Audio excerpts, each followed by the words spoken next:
présenter le cours sur ingestion de produits caustiques chez l'enfant. Vas-y, Yassine.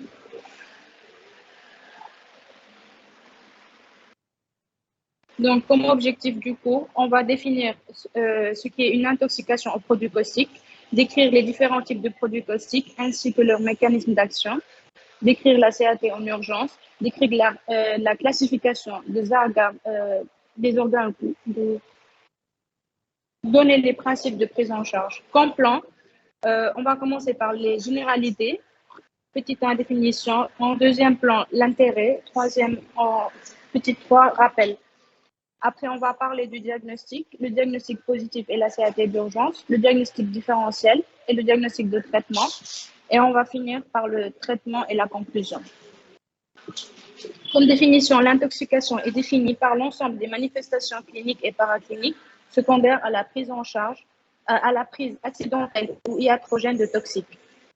Un caustique est une substance qui, par son pH ou son pouvoir oxydant, est susceptible d'induire sur son point d'impact des lésions immédiates ou tardives. L'intérêt de ce cours, l'ingestion de produits caustiques est une urgence diagnostique et thérapeutique. L'intérêt épidémiologique, c'est la plus fréquente des intoxications, surtout chez les enfants de l'âge de 1 à 4 ans, avec une prédominance masculine. L'intérêt de l'endoscopie pour le diagnostic, la prise en charge a un coût élevé, elle est multidisciplinaire et la prévention est très importante. Comme pronostic, l'intoxication caustique, elle engage le pronostic vital à court terme avec perforation ou hémorragie. Et sur le plan fonctionnel, à long terme, ça peut provoquer une sténose ou un cancer. Comme rappel physiopathologique, l'ingestion de produits corrosifs ou caustiques, le pH est inférieur à 2 ou supérieur à 12, provoque des brûlures du tractus œsogastro-duodénal, imposant la réalisation d'une endoscopie pour évaluer les lésions. Chez l'enfant, l'ingestion est souvent accidentelle et concerne principalement les garçons entre 1 et 3 ans. Les sténoses de l'œsophage sont la principale complication et apparaissent après la 3e semaine. La prise en charge dans des centres ayant un plateau technique médico-chirurgical et endoscopique est symptomatique. Toujours pour les rappels physiopathologiques, la dangerosité du produit dépend de son pH, de sa présentation physique, que ce soit liquide, solide ou poudre, et de la quantité ingérée. Le risque existe pour des pH inférieurs à 2 ou supérieurs à 12 ou ayant un fort pouvoir oxydant. On distingue 3 types de produits. Les acides forts avec un pH inférieur à 2, comme l'acide chlorhydrique, l'acide sulfurique, l'acide phosphorique et l'acide formique. Les bases fortes avec un pH supérieur à 12, comme la soude caustique, la potasse et l'ammoniac. Les oxydants, hydrochloride de sodium, c'est l'eau de Javel. Les acides forts entraînent une nécrose de la coagulation qui limite la pénétration à la muqueuse.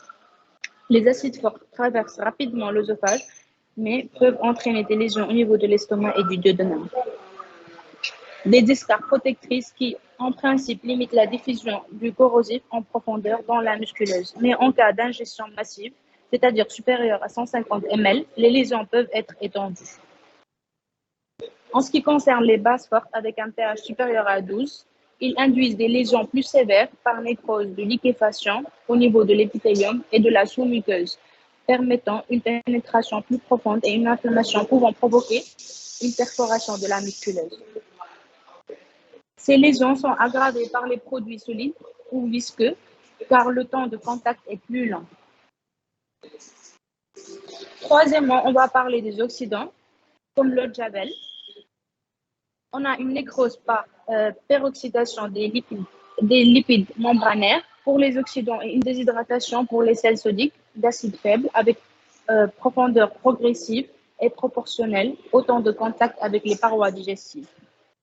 L'eau de Javel reste le premier produit ménager absorbé accidentellement par les jeunes enfants de 1 à 5 ans, en raison de son fréquent transversement dans les récipients alimentaires ou des bouteilles et de la négligence des parents.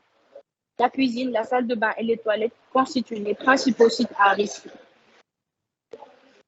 Donc, l'eau de Javel est une solution oxydante l'hypochlorite de sodium, qui contient du chlorure de sodium et libère de l'oxygène en milieu alcalin. C'est la présence de soude qui assure l'alcalinité de l'eau de Javel diluée et est responsable des lésions observées. L'eau de Javel est commercialisée sous deux formes différentes.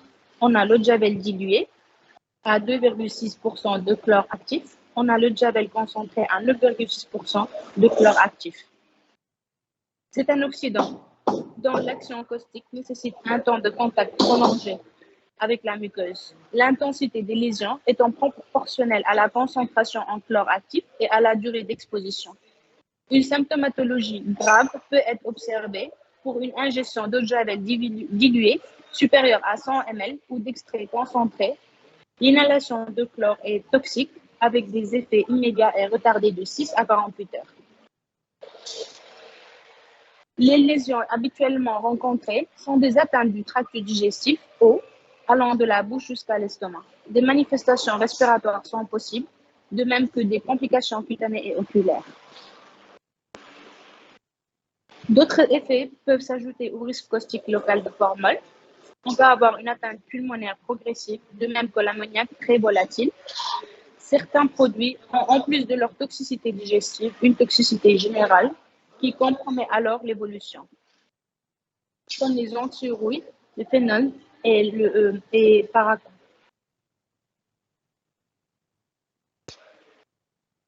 Pour le diagnostic positif, comme circonstance de découverte, chez l'enfant, il s'agit le plus souvent d'une ingestion accidentelle survenant en moyenne entre 1 et 4 ans.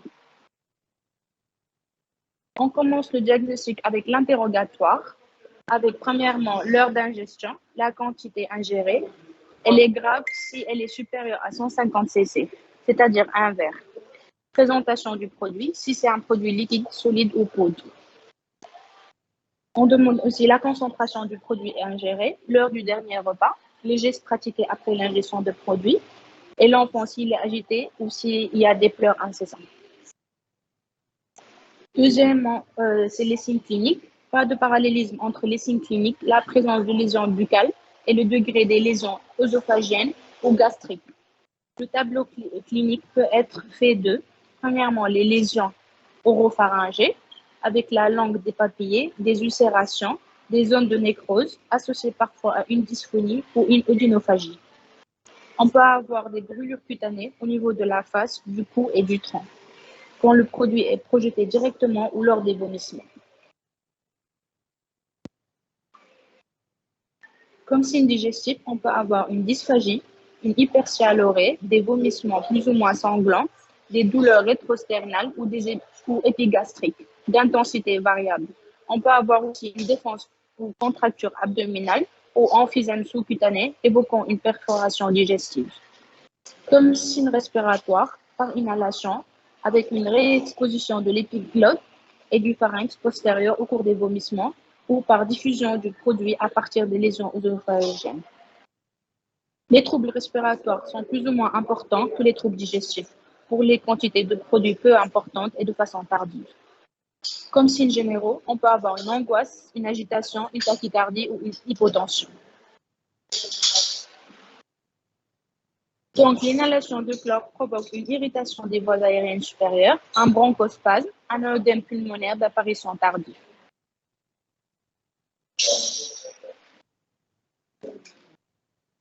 Maintenant, on va parler de la CAT d'urgence. À proscrire, administrer l'antidote, ça risque d'aggraver les brûlures. Faire vomir, ça a un effet de double passage et il y a un risque d'inhalation. Faire un lavage gastrique, il y a un risque de perforation. Placer une sonde nasogastrique, on peut provoquer des reflux gastro-œsophagiens. Mettre une voie centrale gauche qui gênerait l'abord cervical chirurgical de l'œsophage. Les gestes à faire. Mise au repos complet du tube digestif supérieur par la suppression de toute alimentation entérale, mise en place d'une ou plusieurs voies veineuses pour hydratation et éventuelle réalimentation parentérale, rechercher des signes de perforation, une urgence chirurgicale clinique, on a à l'examen une contracture et une défense abdominale. Donc, devant l'ingestion d'eau de Javel, avec une ingestion supérieure à 100 ml, laissez l'enfant à jeun, pas de pansement digestif, endoscopie digestive dans les 12 à 24 heures après l'ingestion, Elle est systématique si le patient est asymptomatique.